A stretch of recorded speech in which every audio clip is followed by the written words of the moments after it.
Taqdir eshik ochmas, u allaqachon ichkarida. Biz faqat kirib kelgan mehmonlarimiz hayotda. Kimdir uni baxt deydi, kimdir sinov deb atar. Aslida esa u jim yozilgan hikoya. Yo'llar kesishar jimlikda, sababsiz emas hech narsa. Bir qarash, bir so'z ortida butun bir taqdir yashar.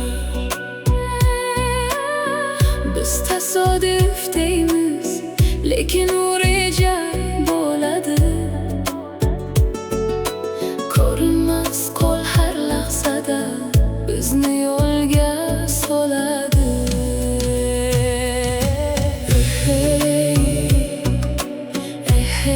Taqdir bu shamol emas, lekin shamoldek yuradi.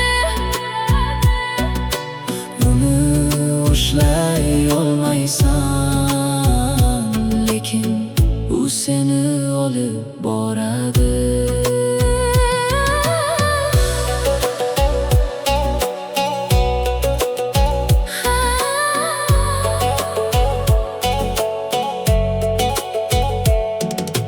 Qayerga ketayotganingni har doim ham bilmaysan. Lekin har bir qadam senga tegishli emas.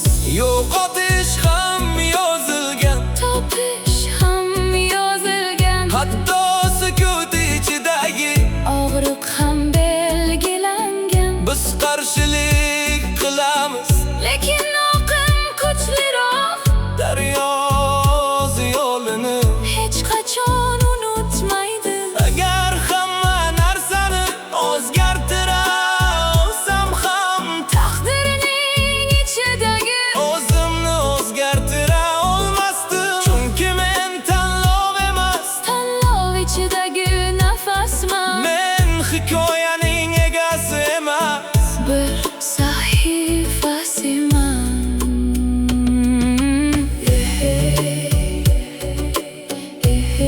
taqdir bu shamol emas, Lekin shamoldek yuradi. biz uni sezamiz. Lekin ushlay olmaymiz. Oxirida hamma yo'l bitta sukunatga chiqadi. Va biz tushunamiz, hammasi kerak edi. Tog'lar jim qoladi, daryolar oqishda davom etadi.